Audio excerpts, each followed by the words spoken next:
Workers and former employees of the National Insurance Board of Trinidad and Tobago, the NIBTT, are set to get back pay and arrears.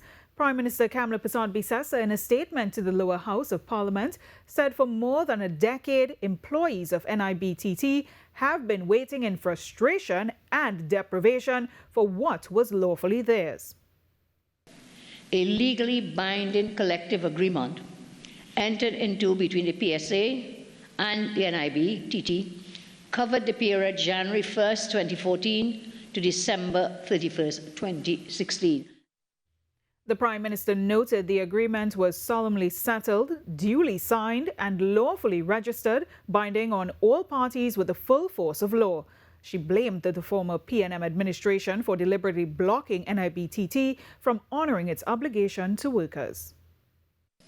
In doing so, they denied 600 current employees and 350 past employees their lawful entitlements for many years, effectively withholding salary increases that had been due for over 12 years. They placed political interference above the law. They sacrificed justice on the altar of expediency, and in the process, they robbed thousands of our citizens of their rightful salary adjustments and arrears. Mrs. Persad-Bissessar said the government's action is not only about back pay and arrears, but rather about reinstating the dignity of workers, reaffirming their humanity, and upholding the rule of law as the bedrock of Trinidad and Tobago's democracy. My cabinet has directed the NIBTT to do the following: to implement the agreed salary adjustments with immediate effect,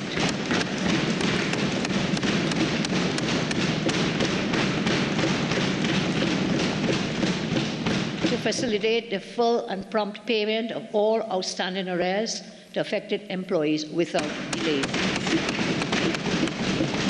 Mr. Speaker, I make bold as to say, this is not merely the execution of a contract. This is the restoration of justice and fulfillment of our workers' agenda. And this is, Mr. Speaker, I am proud to say, the delivery of another campaign promise.